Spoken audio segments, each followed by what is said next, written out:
Well, welcome to our next lecture. This is our second lecture in part two.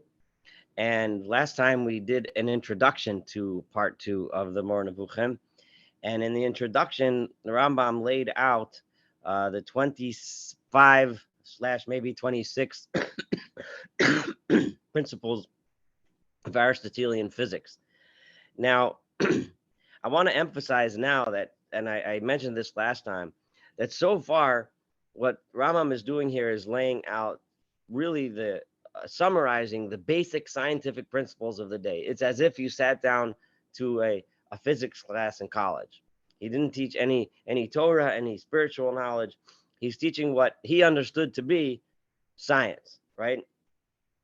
In chapter one, and chapter one is quite long, and I'm not going to read through all of the words because we would really get lost in philosophical axioms and proofs and so on, and I think we'd really get lost in it. I am going to summarize what he proves as we go through chapter one, and the basic ideas. But what's important for us to recognize is what Rambam is doing in chapter one is using what he understood to be the most modern science of his day, and using it to prove the basic principles uh, of religion, which are the idea that there is one God, right?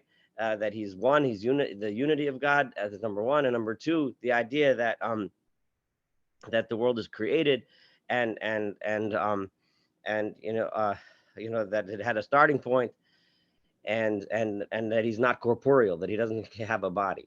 So it's really important. I want to emphasize this because we're going to be in a lot of senses. Some people start wondering, like, well, how is this relevant today to learn this Aristotelian proofs for the existence of God, if all of these Aristotelian proofs we've long since thrown them, scientifically at least, in the wastebasket, and we've moved on from them a significant amount in modern science?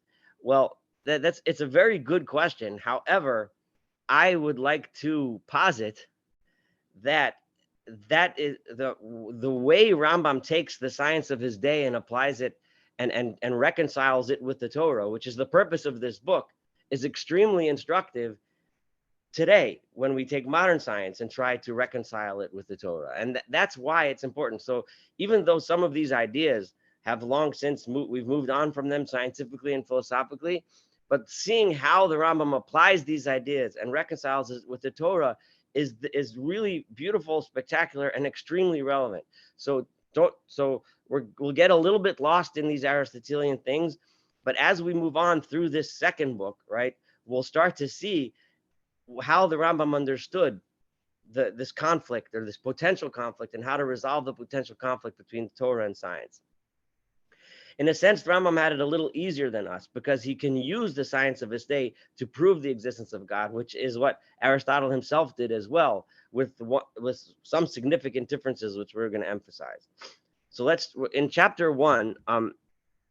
Remember, I'm not going to read through all of the words. I'm right now on page 243 in the Pines. I'm just going to tell you basically what he proves in each paragraph. I might read a few snippets here and there, but you're obviously, everyone is welcome to read it. But if you do, I wish you the best, and you'll understand why I didn't want to read it word for word. But so in the first chapter, right, in the first paragraph, Rambam says, the one that starts, it follows necessarily from the 25th premise that there is a mover, right? The 25th premise was, the Rambam mentioned before, and that is that, basically that there has to be something that moves. If something moves, something has to be moving it, right? So the basic idea that Rambam proves in the first paragraph is the idea. And I do want to turn your attention to one thing here. If you look down in the middle, it is as if you say, it's like it's the last words on the line, maybe about 15 lines down in that paragraph. Just to understand what he's saying. This stone, which was in motion, was moved by a staff. In other words, a person takes a stick and knocks a stone to plug up a hole in the ground or something. So the stone was in motion. It was moved by a stick. The stick was moved by a hand. The hand was moved by tendons. The tendons by muscles. The muscles by nerves, right? this is really, really cool, because you see Rambam had a very sophisticated for his time understanding of anatomy, because this is pretty much correct even today, right? You know, then he wouldn't have understood that the nerves transmit a message to the muscles, but they were able to tell that the nerves deliver, cause the muscles to move. The nerves by natural heat. So this is where he's using the medicine of his day, the Galenic medicine from Galen, that there's this natural heat that the body has that gives it energy. The natural heat by the form that subsists therein. The form, meaning, remember what we said before, the Chomer and Surah, the form, the form is the soul, is the person's soul, right? Scientifically, we would call that a person's brain or consciousness. This form being undoubtedly the first mover. So it has to go back to the first mover.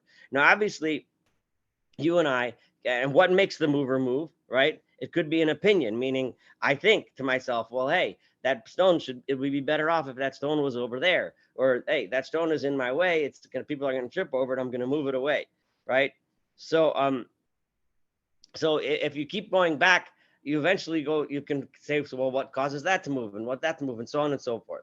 The point being that eventually you get back to a prime mover, right? And I'm going to turn the page to page 244. And there has to be, and Rambam goes through some sophisticated Aristotelian proofs to prove that there has to be ultimately a prime mover, a prime mover that moves everything, right? The next issue, if then at the end of that long paragraph, which is the top of page 244, which is the paragraph that started on 243, the Rambam says, now the mover. Now, if Rambam had already explained to us that everything in the outer sphere that rotates around is what makes the inner spheres move, and the inner sphere makes the sphere inner to that, and so on and so forth, down to earth. And then all of that movement causes all of the four elements that make up the earth, right? Earth, air, water, and fire. It pushes them and causes them to interact in such ways that creates all of the energy that makes everything on the world move. That's a very short version of Aristotelian physics, right? So what makes that outer sphere move, right? It has to be one of the following four things. I'm just looking at the last sentence of that paragraph. Either another body outside it, either there's something out there, somebody outside all this thing that's playing a game and spinning around the outer wheel, right? So it's something outside of it, right? Or separate from it, right? Meaning something completely different, right? In other words, outside of it, meaning there's another sphere, right? That's the first idea. The second idea is that it's something completely different from that one, which we're going to get to in a minute, because that's the one that he's going to conclude, right? Or a force distributed in it, or it has to be like a soul of a person that makes a person move. So within that sphere, there's something that's making it move, or an indivisible force, or there's some kind of a force, right, that makes it move.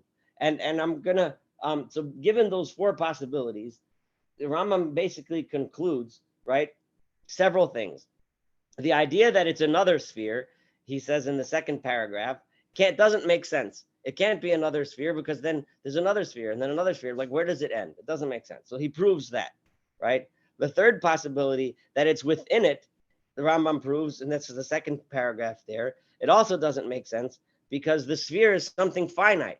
And if the thing moving it is finite, then it has to be divisible and so on. You can look at the Aristotelian proofs back and forth. But Rambam knocks that one out. The fourth possibility is that it subsists in the sphere, but it's an indivisible sphere. The Rambam also disproves that, also based on the Aristotelian premises. So he's left with if we at the bottom of 244, is that he brings an interesting example. I should add here the explanation that follows. When, for example, the soul of a man, which is his form, moves him to go up from a house to an upper chamber, right? Well, actually, you know what? It's going to get into something really wild. So I'm gonna he goes through that in order to conclude, right, that it cannot possibly be any of the either number 1, 3, or 4, and it has to be a completely different entity that's making the outer sphere move, right? After setting up all these proofs on 245, I'm going to jump to 246 now, right? And in the paragraph that leads off 246, he comes off with, after using all these Aristotelian proofs based on the ideas that we said, he comes off with several conclusions. Number one, everything has to go back to a prime mover. There has to be something that's making it all go, right? Number two, that thing can't be another body, because that would be the infinity issue, that another body, another body, another body. And the other one, it can't be within it, because then it would be finite. It has to be something that's completely outside of it. In other words, something completely separate from physical existence. Okay. So therefore, it has to be that. That's the only way to understand it. And of course, that is the deity. That would be God, right? So, and the importance of this, the important idea of this is what Rambam just did was he scientifically, according to his scientific principles, proved the existence of a deity. Now, we can argue that today, now that we don't agree with some principles, that these proofs won't work. And indeed, we're probably right when we say that, but it's still important for us to learn this for the reasons which I stated in the beginning. So let's keep on understanding the way Rambam thinks this through. Okay. If we continue on this page, he continues in the next paragraph, which starts a second speculation made by them, is the idea that the deity cannot have motion, right? It cannot be something that moves, because if it moves, it has to have a mover, and so on, and it has to be something that can't be divisible. It can't be two. Okay, and he also uses Aristotelian proofs to prove that. If we look on page 247, when he talks about a third philosophic speculation, right? He says that deity can't be something that's subject to generation and corruption, right? It can't be something that comes to be and then has an end. Like human beings, we're born and we die, right? But God can't be something that has generation and corruption, and God has to be someone or some entity that exists completely on its own and never was created and never gets destroyed. Okay, so and that would be the second paragraph on page 247, where he proves that. I'm turning to page 248, and I said you're welcome to read through all his proofs, but your mind will just go. If you can do it, all honor to you. But I just want to give out the basic ideas. On page 248, in the long paragraph, there is he demonstrates the idea that God, or the deity, cannot have a cause. There's nothing that made God come about. God has to be his own cause, his with a capital H. Okay, so that's what he deals with on 248, and he proves that. On 249, he discusses in the paragraph there on 249 of the fourth speculation. He also uses Aristotelian proofs to show that the as just like on Earth, right, we see things that have potential, right, and then we see them come into action. Like right now, I'm sitting here, but I potentially can get up and go make myself a cup of tea, right? But with God, there's no such thing as potentiality and actuality, and he proves that philosophically on page 249. On page 250, right, he continues with the paragraph that begins on the bottom of 249. Rambam presents a whole bunch of arguments demonstrating philosophically through Aristotelian principles why God cannot be corporeal, why God cannot contain a body of any sort, and he describes that. If the second paragraph on page 250, another method, Rambam describes more arguments that prove against incorporeality, that can prove, that prove unity, that proves God's unity, that it can't be two, there has to be just one. Okay, so he continues with that. On page 251, he continues with more proofs against the corporeality of God, and I'm going to jump past that. And then we're going to go to page 252, and I've just summarized the various things that Rambam proves in chapter 1. I'm just going to read the last two sentences. I turn to page 252. So now that Rambam has given us solid proofs, right, using Aristotelian philosophy of the basic ideas that are fundamental to Rambam's philosophy and understanding of what monotheism is, right? That God is one, that God has no cause, that God is not potential or actual, he just is, that God doesn't have a body, that, and so on and so forth. And he proved these using principles and ideas of Aristotelian physics. After having first set forth these demonstrations, and this is the last two sentences of 252, I shall start to give an epitome of that method which is emphatically ours, as we have promised. Now, ours meaning ours as Jews in Torah. Okay. So now that I've proven to you scientifically that this is the truth, just think about this, because this is classic Maimonides. This is very, very different than somebody who were to come to you and say you should believe in God because you should, right? For Amuna Pshuta, which many Jewish philosophers do push such an idea. And I'm not here to pick and choose between them, but I'm here to just demonstrate what Rambam says and teaches. Rambam teaches, right, that we need to demonstrate, and Rambam, along with many other of their known as the rationalist Rishonim, such as the Chovos HaLevavos or Ben Bachya ibn Pakuda and many others, felt that to demonstrate the truth of God, we should demonstrate it scientifically. We should demonstrate it logically, philosophically. And that's why we should believe, because we prove that it's true. Now, but now I'm going to tell you, now that I told you these Aristotelian things, I'm going to do what I promised at the beginning of this book, which is to show you, well, what about those places where it doesn't seem to work with the Torah, right? Now I'm going to show you how this all works according to the Torah. Those of us that believe in the Torah, those of us that read the Torah, those of us that ascribe to this religion. So here goes. Chapter 2. In the beginning, he mentions the fifth body, right? Now, the fifth body refers to also what Aristotle calls like the fifth. There's four elements, right? The elements of earth, air, water, fire, right? The four main elements. But there's a fifth element that exists that the spheres are made of, and Aristotle called that the ether, right? That fifth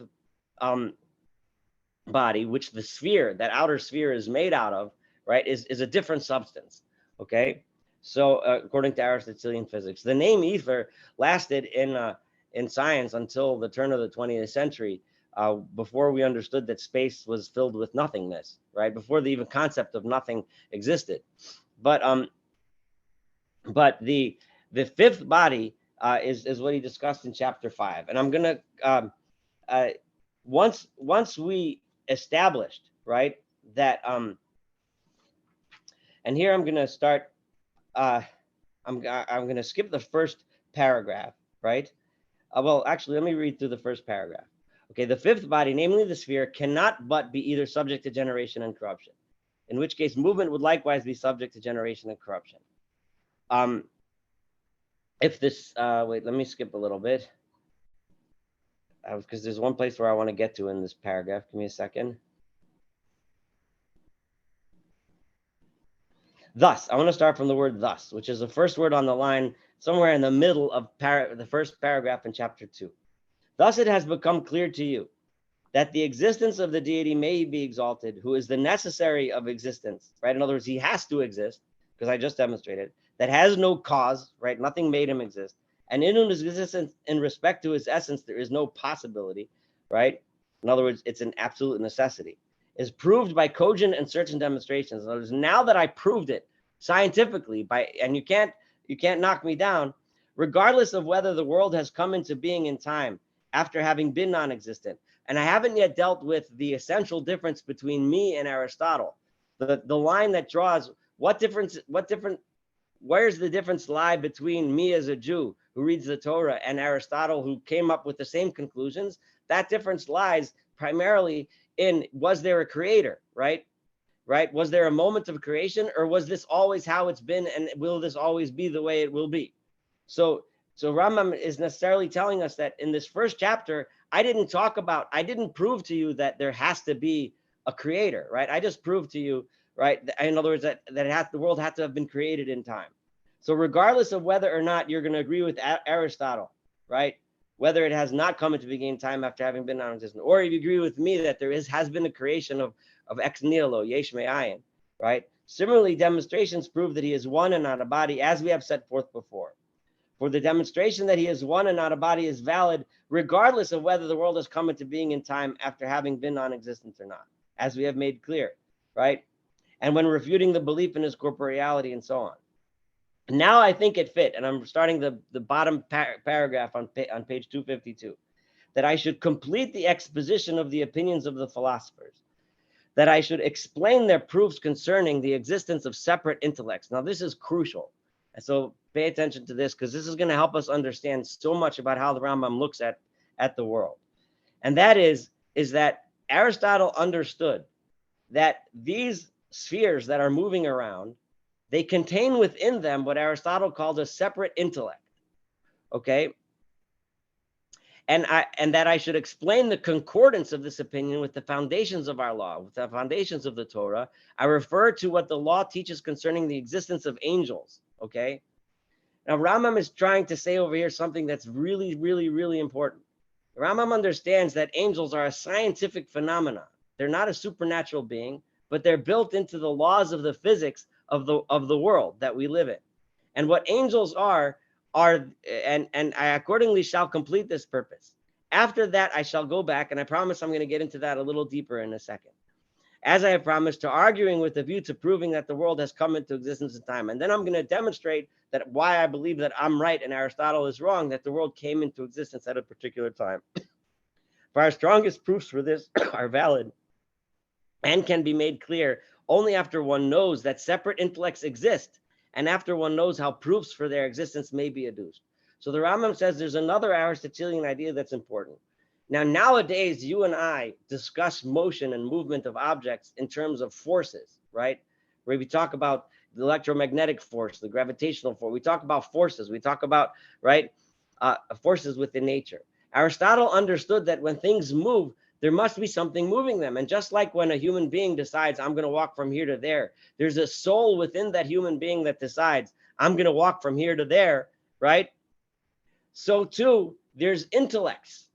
And Rambam is going to say, I don't exactly what he means. We're going to get into it a little bit more. There's intellects, there's beings that are deciding, right, within those spheres that are making those motions in space, right? And then the sphere below it that gets moved, there's intellects that do those things. And those intellects last all the way down to what we see in front of us. So that when we see things moving or doing stuff, right, those are what Aristotle would call intellects, right? There's intellects, there's things in there deciding these things. I emphasize strongly that this was the scientific idea of the time. This is what they understood, because they didn't have the concept of forces like we have today. And Rambam therefore says, this is what the Torah means when the Torah talks about angels. The Torah is talking about those intellects that exist within those spheres of nature, right, that make decisions to move around, right? And the decisions are made, the decision that a malach, that an angel makes, is based on the laws of nature that God put into that thing, right?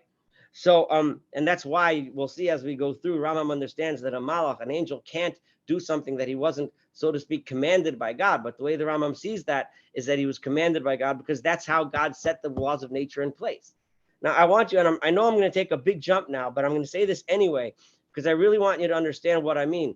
Why, like, when we think what it's intellects, like, what's he talking about? Like, there's no intellects in space. Like what does he mean? Well, this is this. So how does that relevant to me? Well, the way it's relevant to me is that I'm virtually certain, and if you disagree with me, you can say so, that had the Rambam been alive today, and there's so many people that say, what if Rambam was alive today? What would he think? Well, I obviously no one knows. That's one of those big what if questions. But I'm going to say right now something that I probably have no right to say, but I'll say it anyway. That if the Rambam was alive today and he knew about forces, he would call those angels, right? Because that's the scientific force that because that is what. So in other words, and as we'll see as we go through Rambam, when Rambam talks about what demons are and what angels are, these are not supernatural forces. These are the scientific forces by which the world goes around. That's why Rambam defines a demon as an illness, right?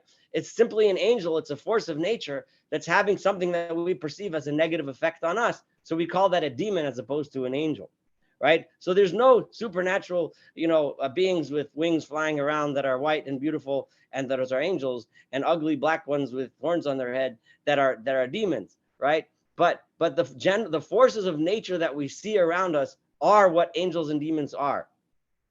So Rambam is understanding, he's using Aristotelian language because that is what he knew and that's how he understood the world.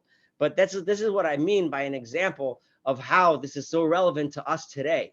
And think about for a moment, try to absorb the impact of what that means to how you look at the world around us and how it works. Okay, and then Rambam says something else in the next thing of this preface. And here's going to explain something really, really important. And I'm going to read his words. Okay, know that my purpose in this treatise of mine was not to compose something on natural science. I'm not giving you a science book, right? Even though to you and I, for those of us that are unschooled in Aristotelian science, this was a pretty good introduction.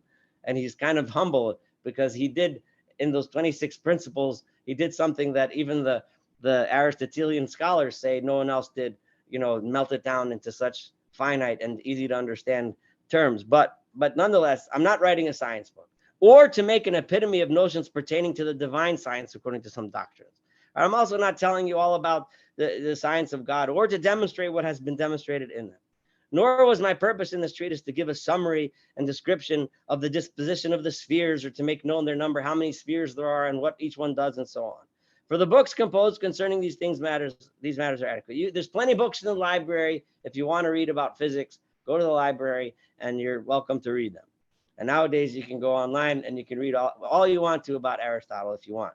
If, however, they should turn out not to be adequate with regard to some subject, right, that which I shall say concerning that subject will not be superior.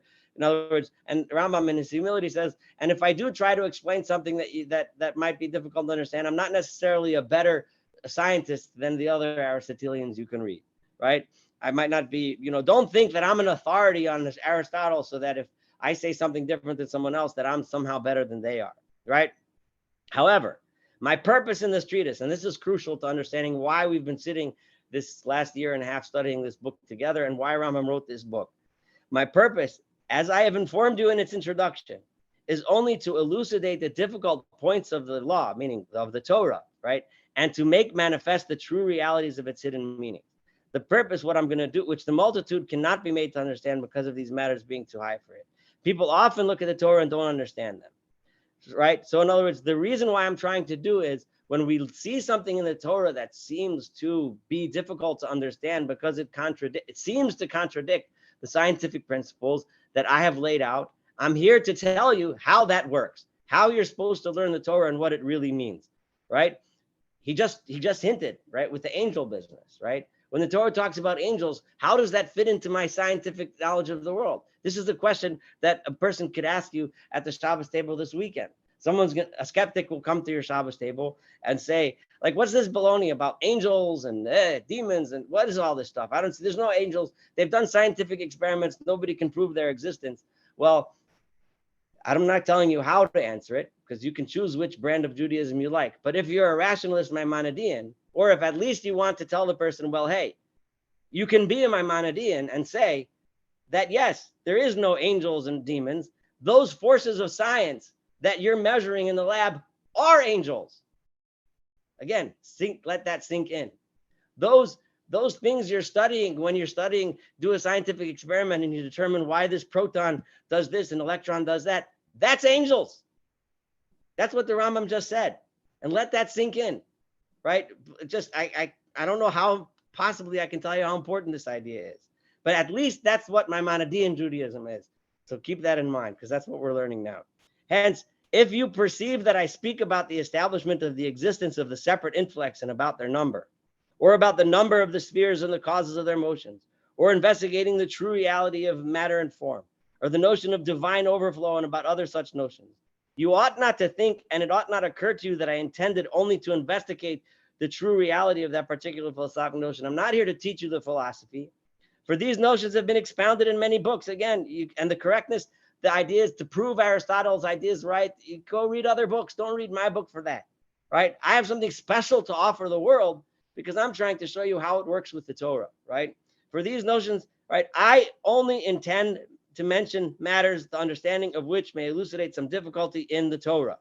In fact, many knots will be unraveled through the knowledge of a notion of which I give an epitome. Once I give an explanation, so many things in the Torah, I'm going to give an explanation. It's going to untie so many knots that you've been bouncing around your head. I don't understand this Gemara. I don't understand what this Chazal said. I don't understand what this rabbi said. I'm going to give you a notion. I'm going to give you a place here. But if you let it sink in, you'll untie so many knots, is how the Rambam says. And it's really true because when you take this, Rambam obviously is not going to go through every single Chazal. I mean, we've been learning Daf Yomi for years and years and years. There's so much there and so many questions. He couldn't possibly mention every single one.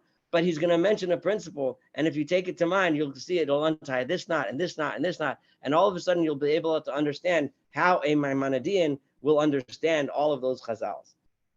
Already from the introduction of this, my treatise, that it hinges on the explanation of what can be understood in the account of the beginning and the account of the chariot, right? So that's Masa Bereshis and Masa Merkava, which is Rambam's Hebrew terminology, which refers to the Aristotelian physics and metaphysics, and the clearing up of the difficulties attaching to prophecy, right? And when I explain to you how prophecy works, you'll only understand it based on this explanation that I'm giving you, and to the knowledge of the deity. Accordingly, in whatever chapter you find me discoursing with the view to explaining a matter already demonstrated in natural science, or a matter demonstrated in divine science, or an opinion which has been shown, or a matter attaching to that which has been explained in mathematics, know that I'm only going through that not because I want to be writing a science book. I'm doing that to know that that particular matter must be a key to the understanding of something to be found in the books of prophecy. I'm saying it because I'm going to use that idea so you can understand something that a Navi says in Tanakh, and then it'll make sense to you.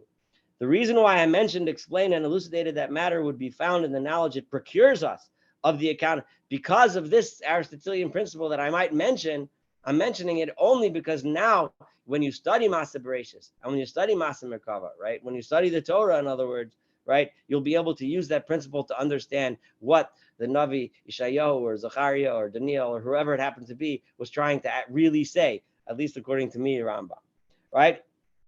Or it would be found in an explanation that it furnishes some root regarding the notion of prophecy, or some explanation of the belief of some other opinion that the Torah is trying to, one of the emunos, one of the beliefs that the Torah is teaching us. After having set forth this preface, now you understand what I'm trying to do, right? Right? So now I'm going to go back to doing it. I shall go back to completing the exposition upon which we had started. Now let's go do it. All right. I'm going to read chapter 3, and then I'm going to stop for questions for today, because as you can feel, we're about to get into the juice, into the meat of this, of the Rambam, of his genius, of how he, instead of taking science and having it conflict, or having, so the Rambam established what in his mind was absolute truth, and he's looking at the Torah, which in his mind is absolute truth, and how do they work together? And he's going to show us how a rationalist like Rambam makes it all work. Okay, and we're going to go through that process with him as we go through the next few chapters. But the next one is a little bit more of the introduction, so I'm going to read it. No, this is chapter 3. I'm on page 254 in the Pine. Know that though the opinions held by Aristotle regarding the causes of the motion of the spheres are simple assertions which no demonstration has been made. In other words, I told you that Aristotle believes there are intellects moving those things, and the Rambam is hinting now that he understands, and I'll make this clear because a lot of people don't get this. Rambam is saying, and I understand that Aristotle never really proved that idea. So I realized in the back of my mind, Rambam is telling us that someday somebody might have another explanation as to what makes those things move. Newton didn't exist yet. Einstein didn't exist yet. The ideas about forces of nature didn't, well, in a modern sense, didn't exist yet, right? However, yet they are, of all the opinions put forward on this subject, of all of the ideas that people have proposed until this point, those that are exposed to the smallest number of doubts, right? In other words, they raise some questions that aren't answered, which of course spurred hundreds and hundreds of years of scientific endeavor until we got to where we are today. And today there's still questions which are spurring more and more scientific endeavors, and who knows what we'll discover in the next 100 years, right? But they're still the ones that, at least as of this time, are exposed to the smallest number of doubts, and those that are the most suitable for being put into coherent order. Just as Alexander, and he's referring to a philosopher, says in the Principles of the All, which is a major book of Aristotelian philosophy, these sayings are also now listen to this one. These sayings, in other words, assuming that these spheres have intellects, right, that guide them and that make decisions about movement, right, are in harmony with many sayings in the Torah. I'm translating the word to the law because in the Hebrew, the term used actually is the Torah, right? And more particularly with what is explained in the generally known midrashim, right? About whose having been composed by the sages, there is no doubt. Rambam is understanding that some of the midrashim might not be authentic, but in terms of the authentic, well-known ones, Aristotle's sayings are what Rambam exactly is referring to as the non-authentic ones. That's up for grabs. You can try to imagine what he might mean, but he doesn't say. But the authentic midrashim, the sayings of the sages over the years, the Aristotelian ideas of there being intellects moving these things makes sense, and it fits with the Torah. It works, right? I therefore shall set forth his opinions and his proofs. That's why I'm using Aristotle, because it right now is the best science I have, right? So that I may call from them what agrees with the law, and in other words, with the Torah, and corresponds to the sayings of the sages of Chazal. May their memory be blessed. All right, so we have now an introduction, and in the upcoming things, we're going to see Rambam is going to take these Aristotelian ideas and show us how they work with the Torah. And so starting in chapter 4, we have a little bit more Aristotelian stuff, but starting in chapter 5, we're gonna have practical verses. We're gonna have psukim, right? We're gonna have statements of Chazal. And Rambam is gonna show us how it works, how he can show you from the Torah, from Chazal, that his approach is right. So, and that's where we stop. We stop with the philosophy and we start learning Torah again. This week and last week, we were kind of not really learning Torah, but it's all good. It's all important. Anyway, I think this is a good place to stop. And if anyone wants to speak, ask questions, make comments, argue with me, please go ahead.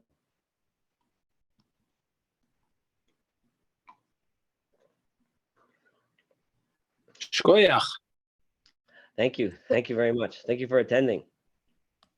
Very much appreciated. Yeah, today we're in for a real treat as we go through the rest of this. Go ahead, Leslie. You wanted to say something?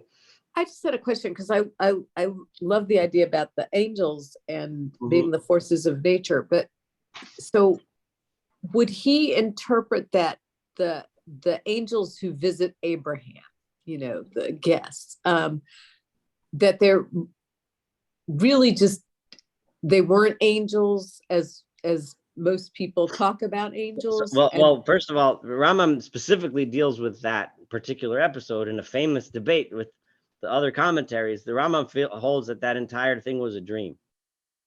Okay. The entire episode was a vision. And the same with Jacob wrestling. Yeah. Well, I don't remember if he says that specifically there, but if it would make sense. Yeah, but in many of those episodes, Rambam explains, but that one specifically, and Ramban famously, doesn't attacks him, and others attack him on that. But Rambam felt that whole episode was just a dream, and now that's all you need to know. Everything else makes sense once it's a dream. Makes sense to me. Yeah, but yeah, no, I like I keep saying, it is important from other perspectives to realize that the Rambam is clearly is not the only authentic approach within the range of Judaism. There's a lot of approaches, and many disagree with him. But this class is about Rambam, so I want to teach you Rambam's approach, and that's what we're doing. Okay. Any other comments or questions?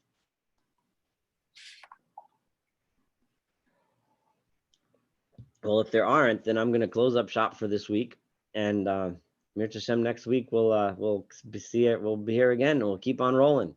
It's going to get more and more and more fun. I promise. This is going to get better and better.